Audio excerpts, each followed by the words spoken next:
बंद करणार आहे, तुमची प्रतिक्रिया?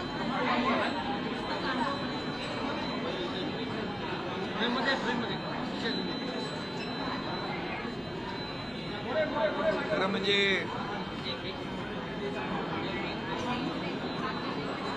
आता हे उशिरा सुचलेलं शहाणपण म्हणावं लागेल आणि त्यांचा नेहमीच सगळ्यांना बाहेरून पाठिंबा असतो, घरातून पाठिंबा असतो. तुम लढो हम कपडा संभालताय.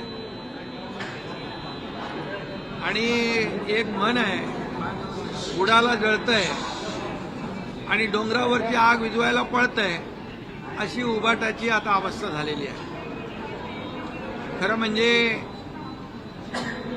विद्यार्थ्यांचं जे आंदोलन, सोनम वांगचुक यांचं जे आंदोलन आहे, एकंदरीत जेव्हा जेव्हा सरकारच्या विरोधामध्ये अशा प्रकारची आंदोलनं जे जे लोक करतात त्यांना मात्र यांचा पाठिंबा असतो. ते नेहमी उबाटाचे लोक आठवण करून देतात, श्रीलंकेमध्ये हे झालं, नेपाळमध्ये हे झालं, लोक रस्त्यावर उतरली, आणखी कुठंतरी श्रीलंका झालं, नेपाळ झालं, बांगलादेश झालं, अशी मुद्दामून आठवण करून देण्याचं काम हे उबाटा करताय. आणि आता त्यांना वाटतंय की हे जे काय आंदोलन जे सुरू आहे देशव्यापी, त्यामध्ये आपली पोळी कशी भाजून घेता येईल अशा प्रकारचं खालच्या थराचं राजकारण करण्याचा हेतू त्यांचा आहे. म्हणजे देशामध्ये आणि राज्यामध्ये अराजकता कशी पसरेल, कायदा सुव्यवस्था कशी बिघडेल आणि लोक रस्त्यावर येऊन आंदोलनं कशी करतील, अशा भ्रमामध्ये ही सगळी मंडळी आहेत. खरं म्हणजे बांगलादेश असेल, श्रीलंका असेल, नेपाळ असेल, तिथली आर्थिक परिस्थिती रसातळाला गेली होती. तिथं अर्थव्यवस्था कोलमडून गेली होती, लोकांचे खाण्याचे बांधे झाले होते. परंतु या देशामध्ये प्रधानमंत्री मोदी साहेबांच्या नेतृत्वाखाली हा देश पुढे जातोय, आर्थिक व्यवस्था वाढतीये, आर्थिक महासत्तेकडे वाटचाल आपला देश करतोय. जवळपास 80,000 लोकांना मोफत अन्नधान्य देण्याचं काम या ठिकाणी होतंय. 32 कोटी लोकांना दारिद्र्य रेषेच्या वर आणण्याचं काम देशाने केलंय. त्यामुळे हा फरक आहे. इतर देशामध्ये झालेलं अराजकता पसरलेली ती या देशामध्ये किंबहुना या राज्यामध्ये परिस्थिती उलटी आहे. आणि म्हणूनच 2014 पूर्वीचं आपण पहा की यूपीए काँग्रेस सरकारच्या काळात झालेले भ्रष्टाचार, झालेले मोठे मोठे स्कॅम हे या देशातल्या युवकांनी पाहिलेले आहेत. आणि म्हणून 2014 नंतर या देशातला युवा वर्ग हा प्रधानमंत्री मोदीजींच्या सोबत आहे, आजपर्यंत आहे. 2014 नंतर झालेली देशाची प्रगती तो युवा पाहतोय. मिळणाऱ्या हाताला नोकऱ्या, मिळणारं काम हा युवक पाहतोय. आणि म्हणूनच याची पोटदुखी जी आहे, आणि म्हणून हा युवा जो आहे हा देशाच्या प्रधानमंत्री नरेंद्र मोदीजी जे या देशाला पुढे नेत आहेत त्यांच्याबरोबर साथीने हा पुढे चाललेला आहे. आणि म्हणून मोदीजींनी अनेक निर्णय घेतले. युवक, गरीब, शेतकरी, महिला हे 4-5 वर्ग जे आहेत या वर्गांना न्याय देण्यासाठी अनेक योजना सुरू केलेल्या आहेत. त्यामुळे हे जे काही यांच्या मनामध्ये आहे की देशामध्ये अराजकता पसरली पाहिजे, देशामध्ये कायदा सुव्यवस्था बिघडली पाहिजे, आणि म्हणून हे जे काय आहे हे लोकांना प्रोवोक करण्याचं काम, भडकवण्याचं काम या ठिकाणी करतायत. परंतु त्यांच्या प्रयत्नांना यश कधीच येणार नाही. कारण हा देश, या देशाला एक संस्कृती आहे, या राज्याला एक संस्कृती आहे, आपल्या परंपरा आहे. आणि म्हणूनच हा केविलवाना प्रयत्न आहे. का जाऊन तिकडे बसत नाही त्यांच्याबरोबर? का घरातूनच तुम लढो हम कपडा संभालते, नेहमी बाहेरून पाठिंबा, आमचा इथून पाठिंबा. ते दिल्लीला जात नाही म्हणतात, जिथं आहे तिथून पाठिंबा द्यायचा असं म्हणतात. जाणार का म्हणून विचारलं दिल्लीला त्यांना. मग मी तेच सांगतो, तुम लढो हम कपडा संभालते, अशा प्रकारची परिस्थिती आहे. आणि म्हणून मगाशी मन सांगितली, बुडाला जळतंय आणि डोंगरावरची आग विझवायला पळतंय, अशी उभाट्याची परिस्थिती निर्माण झालेली आहे. त्यांना काही कळत नाही की कधी काय आंदोलन करायचं. जे हनुमान चालिसामध्ये जे बोलणारे त्यांना जेलमध्ये टाकलं, आता त्यांना राम रक्षा आठवली आहे. आता त्यांना कळलंय की जो राम का नाही वो किसी काम का नाही, म्हणून राम रक्षा सुरू होती आहे.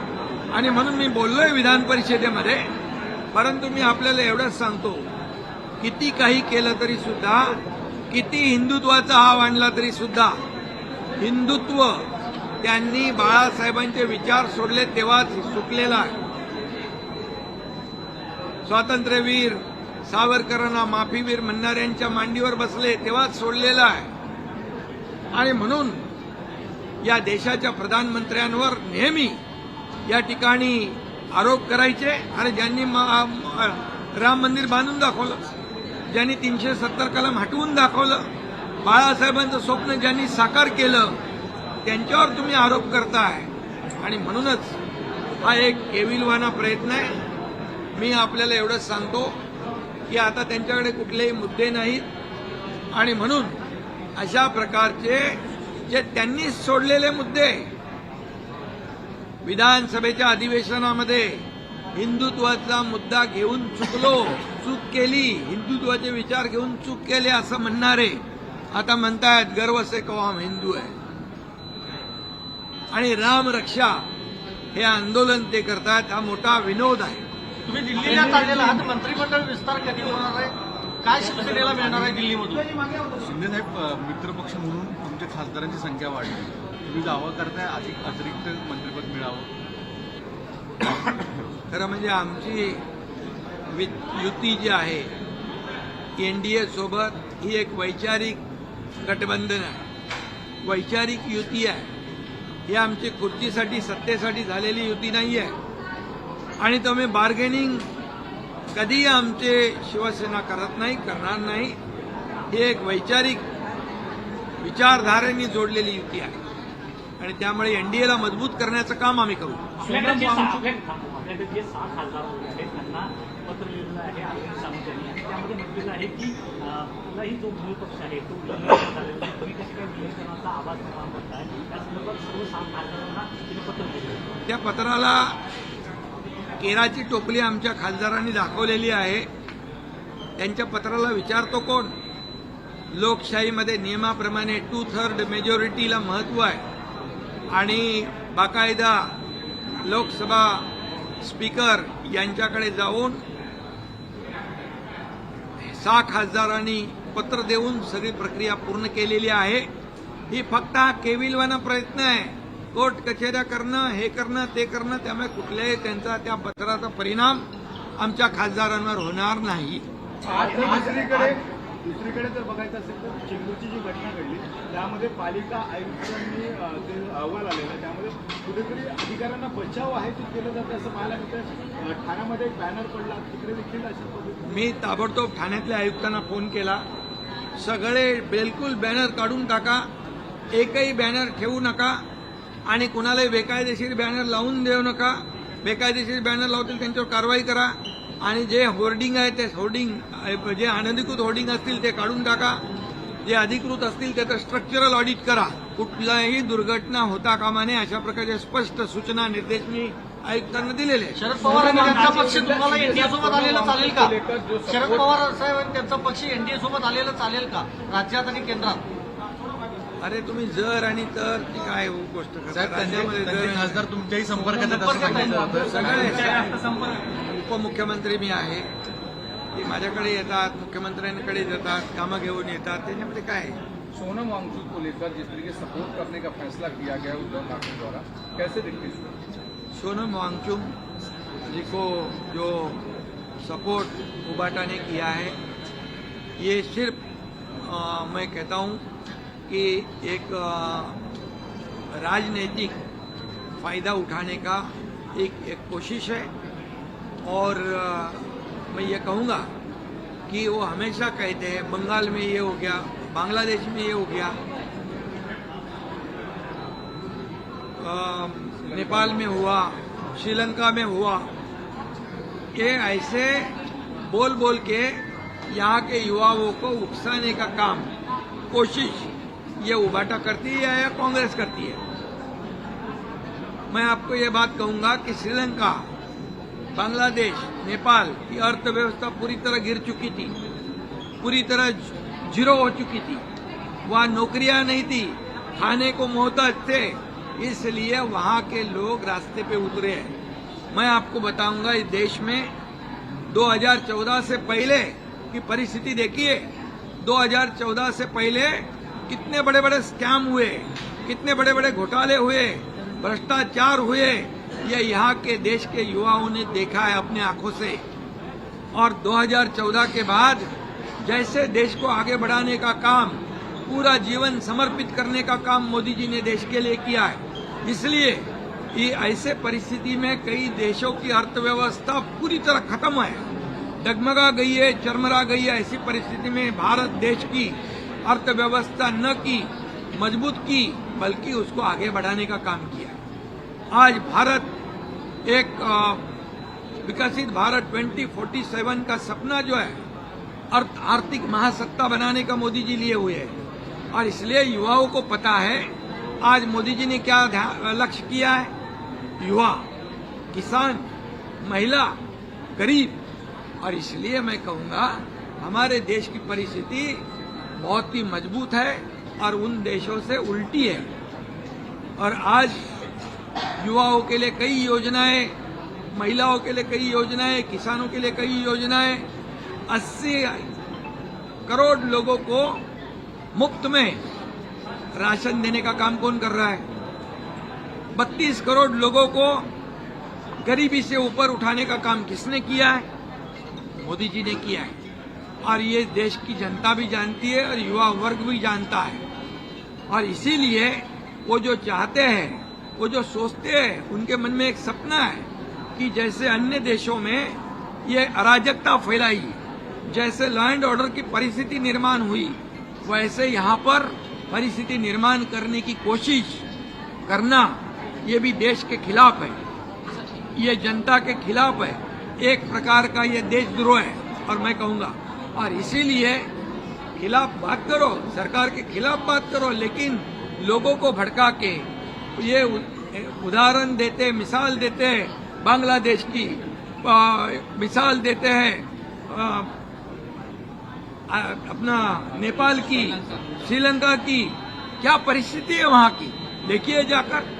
तो इस देश की परिस्थिति मजबूत है और युवा जो है यहाँ का मोदी जी के साथ है। ये कोई लाख कोशिश करे, कुछ भी ऐसी परिस्थिति निर्माण करने की कोशिश वो करते हैं, उसमें कामयाब नहीं होंगे। इनका एक ही है, जो देश के खिलाफ बोलेगा, जो मोदी जी के खिलाफ बोलेगा, जो मोदी जी के खिलाफ आंदोलन करेगा, उसको सपोर्ट दे दो। और वो भी कैसे? घर से सपोर्ट दे दो, तुम लड़ो, हम कपड़ा संभालते हैं। राहुल गांधी ने सरकार से पेपर लीक को लेकर सवाल पूछा और ये कहा कि सरकार जो है लाखों छात्रों के भविष्य से खिलवाड़ कर रही है। राहुल गांधी विपक्ष के नेता है, उनको जानकारी के लिए मैं बताना चाहता हूं कि महाराष्ट्र में तुरंत पेपर लीक टीटी का होने वाला था। हमारी बहुत ही जिम्मेदार पुलिस विभाग ने तुरंत ये पूरे स्कैम को, नक्सल को पकड़ लिया और उनको जेल के अंदर ठूस दिया है। और उनके ऊपर हमने कहा है कि ये देश के जो भविष्य के साथ खिलवाड़ करने वाले लोग जो है उनको पूरी तरह मुका लगाना चाहिए, जेल में ठूसना चाहिए, इनको जमानत नहीं होनी चाहिए। और मैं ये कहूंगा कि जब महाविकास आघाड़ी की सरकार थी तब 3 बार पेपर लीक हुए थे, पता है? ये राहुल गांधी जी को याद आपके माध्यम से मैं करा रहा हूं। ये पेपर लीक होना, ये इसका समर्थन कोई भी नहीं कर सकता है, लेकिन उस वक्त सीटी, टीटी और हेल्थ की जो भर्ती थी उसमें पेपर लीक हुआ था। इसलिए इसके ऊपर पूरी तरह जांच हो रही है, एसआईटी बैठी है और पूरी तरह इसके ऊपर जो भी आरोपी है एक को भी बख्शा नहीं जाएगा। सर, अरविंद सावंत ने जो लेटर लिखा है आपके सांसदों को, अरविंद सावंत ने जो लेटर लिखा है आपके सांसदों को, उसको लेकर क्या कहेंगे विलय मर्जर के विषय पर? देखिए, हमारे 7-6 सांसद जो आए हैं उन्होंने पूरी तरह जो कार्रवाई होती है, संसदीय कार्रवाई होती है, लेजिस्लेचर कार्रवाई होती है, प्रक्रिया होती है, वो पूरी तरह पूरी करी है। लोकसभा के स्पीकर के सामने जाकर 2/3 मेजोरिटी के साथ उन्होंने शिवसेना ज्वाइन की हुई है। इसलिए ये कोई नोटिस वोटिस का असर हमारे सांसदों पे होने वाला नहीं, शिवसेना के ऊपर होने वाला नहीं। वो लेटर उन्होंने, हमारे सांसदों ने फाड़ के टोकरी में फेंक दिया है, उसका कोई वजूद नहीं है। मंत्रिमंडल विस्तार को लेकर के इस तरीके से देख रहे हैं, क्योंकि केंद्र में आपकी ताकत अब बढ़ी है और एनडीए में बड़े पार्टनर के तौर पर आप हैं। देखिए, केंद्र में हमारी ताकत नहीं, एनडीए की ताकत बढ़ी है। हमारे प्रधानमंत्री नरेंद्र मोदी जी की ताकत को हमें बढ़ाना है। उनकी ताकत बढ़ी तो देश की ताकत बढ़ेगी। इसलिए हमारा एजेंडा जो है ये बार्गेनिंग करना, हमारे इतने बढ़ गए तो हमें ये चाहिए, वैसे बोले, वैसे शिवसेना नहीं है। शिवसेना बाला साहब ठाकरे जी के विचार वाली शिवसेना है, एक विचारधारा से जुड़ी है और ये विचारधारा से जुड़ी है। इसलिए हमारा जो एजेंडा है इस देश का विकास, इस महाराष्ट्र का विकास। इसलिए जो मोदी जी देश को आगे बढ़ा रहे उसे हमारे शिवसेना का पूरी तरह समर्थन है। सर, ठाणे होर्डिंग हादसे को लेकर क्या दिशा निर्देश आपने दिए हैं? ठाणे होर्डिंग के बारे में मैंने कमिश्नर को कहा है, कमिश्नर को कहा है कि किसी भी हालत में इलीगल होर्डिंग हटा दिए जाए और जो इलीगल है उसको निकाल दो, जो इलीगल लगाएंगे उसके ऊपर कार्रवाई करो और जितने होर्डिंग इलीगल है निकालने के बाद जो लीगल होर्डिंग है उसका स्ट्रक्चरल ऑडिट भी करो, ताकि बारिश में, हवा में कोई गिरे नहीं होर्डिंग और कोई भी दुर्घटना ना हो। ऐसे स्पष्ट निर्देश मैंने आयुक्त जी को कल ही दिए हैं। 17 दिवसीय